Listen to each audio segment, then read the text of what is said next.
때는 신라 원성왕 때 일이다. 당나라에서 사신이 왔다가 한 달쯤 머물러 있다 돌아가는 날이었다. 대국인 당나라에서 그 사신들이 왔다가 별탈 없이 돌아간다는 것에 신라로서는 크게 다행으로 여기는 터였다. 원성왕은 마음이 가벼워져 궐안의 작은 연못 앞을 서성이고 있었다. 그때 갑자기 주변이 어두워지고 연못에서는 앞이 보이지 않을 만큼의 안개가 생기기 시작했다. 원성왕은 크게 숨을 몰아쉬며 주위를 살폈다. 그 순간 멀지 않은 곳에서 이리로 걸어오는 두 여인이 보였다. 그 여인들의 차림새는 궁녀는 아닌 듯 하였으며 위엄이 넘쳐 흐르고 이 세상 사람 같지 않은 자태였다. 원성왕은 걸음을 멈추고 서서 바라보기만 하였다. 이쪽으로 걸어온 두 여인은 공손히 허리를 굽혀 절을 하였고 원성왕은 두 여인에게 물었다. 그대들은 누구인가? 저희는 용의 아내들입니다. 용의 아내라는 말에 원성왕은 놀라며 그녀들의 말을 기다렸다. 저희들의 지아비를 살려주시옵소서. 한 여인이 슬픈 목소리로 원성왕에게 말하였고 의아한 원성왕은 그 이유에 대해 물었다. 무슨 연유이기에 여기까지 찾아온 것인가? 어찌된 일인지 자세히 말해보거라.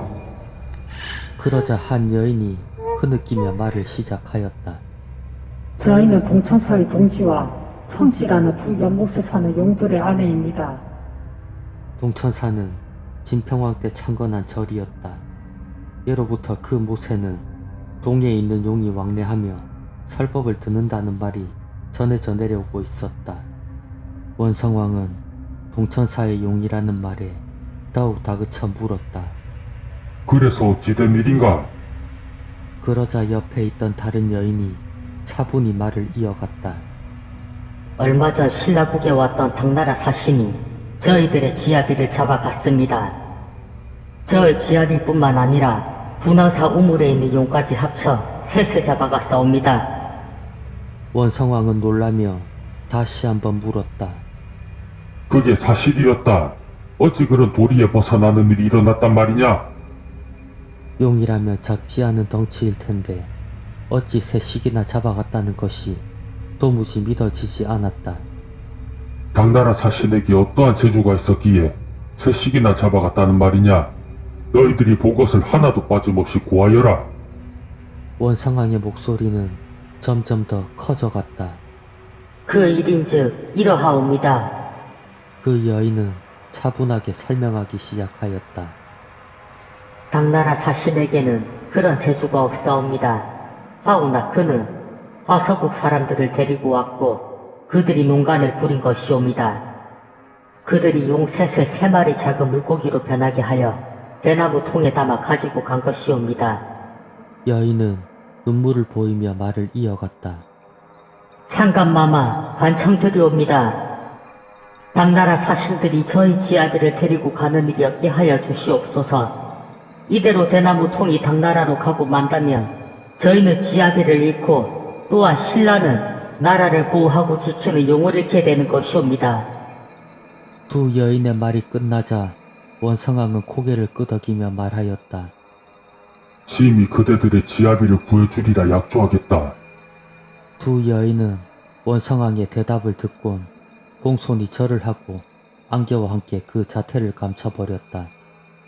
원성왕은 여인이 사라짐과 동시에 곧 신하를 불렀다. 여봐라, 당나라 사신이 어디까지 가였느냐? 아직 멀리는 가지 않았을 것으로 압니다. 신하의 대답에 잠시 고민에 빠진 듯 하더니 그 신하에게 명하였다. 내 직접 당나라 사신을 마중할 것이다. 어서 빨리 채비를 하거라. 신하는 무슨 영문인지 몰랐으나 명을 받들었다. 원성왕은 스스로 당나라 사신을 뒤쫓기로 하고 준비를 시켜 대궐을 떠났다. 그리하여 경상북도 영천 서쪽에 있는 관사에 이르러 사신을 뒤쫓을 수 있었다. 당나라 사신은 어리둥절하여 물었다. 어떻게 여기까지 행차하셨습니까? 그냥 보내기 서운하니 한 번 더 자그마한 잔치를 베풀까 하오. 망극하옵니다. 원성왕은 좋은 말로 얼버무리며 급히 잔치 준비를 하라 명을 내렸다. 원성왕은 잔치 자리가 무르익어 가자 당나라 사신에게는 눈길조차 주지 않고 말하였다. 당나라와 우리 신라가 아무 원한이 없는 터에 어찌 그런 일을 하였소? 당나라 신하는 원성왕을 바라보며 영문을 모르겠다는 듯 말했다. 무슨 말씀이십니까? 그때서야 원성왕은 웃는 얼굴로 당나라 사신의 얼굴을 보며 다시 한번 물었다. 정녕 무슨 일인지 모르시오? 모르옵니다. 당나라 사신은 목소리가 떨리는 듯 하였지만 표정은 아무 변화가 없었다. 온화하던 원성왕의 표정은 사라지고 결연한 말투로 당나라 사신에게 물었다. 화서국 사람을 데리고 왔다고 들었소. 그들을 과인 앞에 부르시오. 그때서야 당나라 사신은 당황한 표정을 지어 보였다. 확고한 원성왕의 말투에 당나라 사신은 하인에게 고개짓하였다. 잠시 후 두 하서국 사람이 원성왕 앞에 불려왔다. 두 사람은 고개를 숙이고 있었다. 원성왕은 고개를 숙이고 있는 두 사람에게 호령하였다. 그대들의 죄를 아는가? 하서국 사람들은 기가 죽어 머리를 조아렸고 원성왕은 말을 이어갔다. 어찌하여 이 나라의 용을 잡아가고자 하는가? 바른 대로 말하면 무사하려니와 그렇지 않으면 용서치 않을 것이니 그리할라.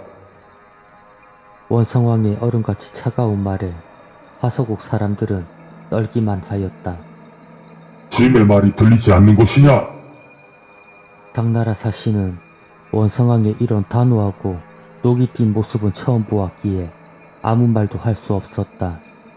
그때 하서국 사람 중 한 명이 천천히 입을 열었다. 소인들이 죽을 죄를 저질렀습니다. 그렇게 말하는 하서국 사람을 보며 당나라 사신은 눈을 감고 고개를 저었다. 원성왕은 화를 참는 듯 미간을 구겼지만 아무런 감정은 느낄 수 없는 차가운 말투로 하서국 사람들에게 말하였다. 어서 대나무 통을 내 앞에 내놓아라. 하서국 사람은 떨리는 손으로 바지춤에 걸려있던 대나무 통을 두 손으로 받들어 받쳤다. 원성왕은 받아 그 속을 확인하여 보았다. 과연 그 속에는 송사리같이 작은 물고기 3마리가 헤엄치고 있었다. 원성왕은 당나라의 사신의 얼굴을 보며 말하였다. 순순히 내놓았기에 죄를 더 묻지는 않겠소. 앞으로는 다시 이런 불경스러운 일이 없기를 바라오. 내가 오늘 가는 길 마중은 여기까지 하겠소. 편히 즐기다 가길 바라오. 원성왕은 웃는 얼굴로 당나라 사신을 보며 말하였지만 그 말은 위험이 있었다. 원성왕은 조심스럽게 대나무 통을 품에 안고 말을 달려 동천사로 갔다. 동지에 이르러 물가에 대나무 통을 기울이고 말하였다. 이 못의 주인이 누구인지 과인은 모른다. 그러니 스스로 찾아가거라. 대나무 통 속에 있던 물고기 중 한 마리가 뛰어서 못 속으로 들어갔다. 그러자 갑자기 못에서 물길이 하늘로 치솟았고 용의 모습이 또렷하게 보였다. 용은 원성왕을 가만히 내려다 보았다. 그 눈빛은 마치 감사하다는 말을 하고 있는 듯하여 원성왕은 고개를 끄덕였다. 그러자 황금빛과 함께 물길은 잔잔해지고 용의 모습도 보이지 않았다. 원성왕은 다시 대나무 통을 들고 청지와 분황사루가 나머지 용들을 풀어주었다. 어디서나 한결같이 물길이 솟아올랐고 황금빛과 함께 용의 모습이 보이고는 금세 사라졌다. 모든 용들을 제자리에 놓아준 원성왕은 길게 숨을 몰아쉬며 말했다. 자칫하다가는 큰일을 당할 뻔했구나. 한편 당나라 사신은 혀를 두르고 놀라워하였다. 신라 임금이 이다지 영특할 줄 미처 짐작을 못했다. 비록 작은 나라이기는 하지만 이런 임금이 있으니 넘볼 수 없도다. 원성왕이 초기에는 많은 천재로 인해 어려움을 겪었으나 14년이라는 재위기간 동안 독서 3품가를 실시하고 인재 등용에 힘쓰는 등 여러 업적으로 역사에 남겨져 있다.